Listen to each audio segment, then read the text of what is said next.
Hello students, आज हम पढ़ेंगे व्याकरण। व्याकरण का पहला पार्ट है भाषा और व्याकरण। तो सबसे पहले हम पढ़ेंगे भाषा क्या है। बच्चों, पिछली कक्षाओं में हम भाषा के संबंध में बहुत कुछ पढ़ते आए हैं। अब हम जानेंगे कि भाषा की आवश्यकता हमें क्यों पड़ती है। यहाँ दिए गए चित्र भाषा के विकास की कहानी कहते हैं।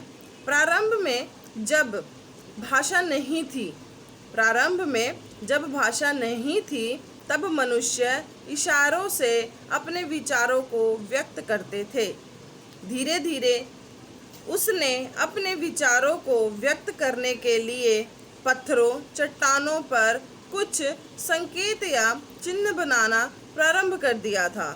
इन संकेतों की सहायता से विचारों का आदान प्रदान सरलता से हो गया। समझे क्या है? पहले जो मनुष्य थे वह बोलते नहीं थे, वह इशारों में बातें करते थे, संकेत करते थे। लेकिन फिर उन्होंने धीरे धीरे पत्थरों पर, चट्टानों पर कुछ संकेत देने शुरू कर दिए। जैसे कि हम लोग मान लो कहीं जाते हैं कि किस रास्ते से जा रहे हैं तो हम लोग एरो का निशान देते हैं। उसी तरह से वह लोग भी पत्थरों और चट्टानों पर जो है वह संकेत और चिन्ह बनाने लग गए। इससे क्या हुआ? इससे ये हुआ कि जो उनके विचार थे, जो उनकी सोच थी, उसका क्या हुआ? आदान प्रदान जो है वह एक दूसरे में होने लगा। जैसे जैसे मनुष्य सभ्य होता गया वैसे वैसे उसे ने अपने विचारों को व्यक्त करने के लिए एक साधन की आवश्यकता अनुभव की, जिसके फलस्वरूप क्या आई? भाषा बनी।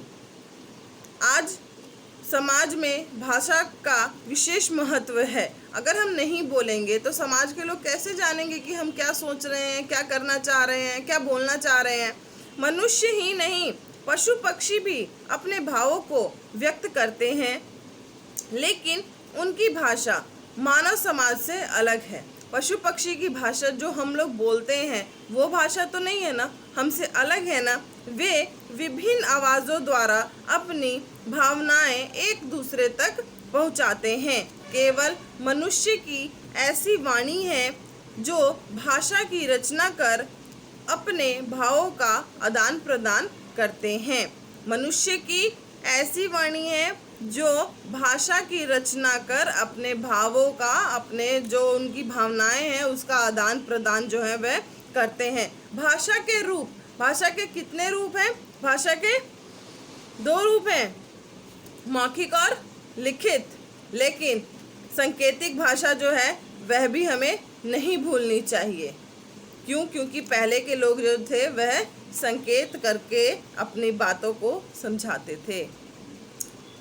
भाषा के रूप, विद्यालयों में आयोजित भाषण प्रतियोगिता में मानसी ने बहुत सुंदर और प्रभावशाली भाषण दिया। भाषण सुनकर अध्यापक और अन्य छात्र छात्राओं ने उसे बधाई दी। इस प्रसंग में मानसी ने कौन सी भाषा यूज की? बोलचाल की।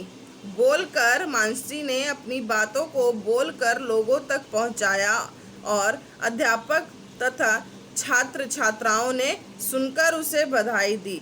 यह भाषा का मौखिक रूप है। कौन सा रूप है?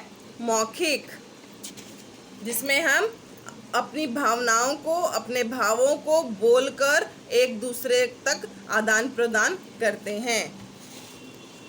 घर पहुंचकर मानसी ने विद्यालय का सारा किस्सा पत्र में लिखकर अपनी सखी आरुषि को भेज दिया।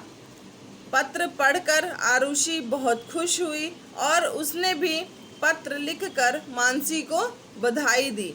यह भाषा कौन सी है? लिखित, जिसमें लिखा गया है। पत्र जो है वह लिखा गया है, इसलिए कौन सी ये भाषा है? लिखित। इस तरह भाषा के कितने रूप हुए? 2। कौन कौन से? लिखित रूप और मौखिक रूप।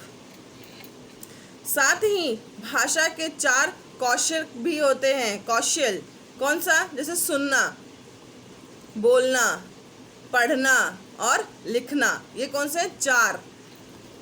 अगर मौखिक है तो मैं बोल रही हूँ तो ये कौन सा है? मौखिक। और आप लोग जो हैं वो सुन रहे हैं, कौन सा हुआ? मौखिक। लिखना और फिर उसे पढ़ना, ये सब क्या है? भाषा के कौशल हैं। इन्हीं कौशल का प्रयोग भाषा के दोनों रूपों में किया जाता है। बोलना और सुनना कौन सा है, अभी मैंने आपको बताया, मौखिक। लिखना और पढ़ना कौन सा है, लिखित।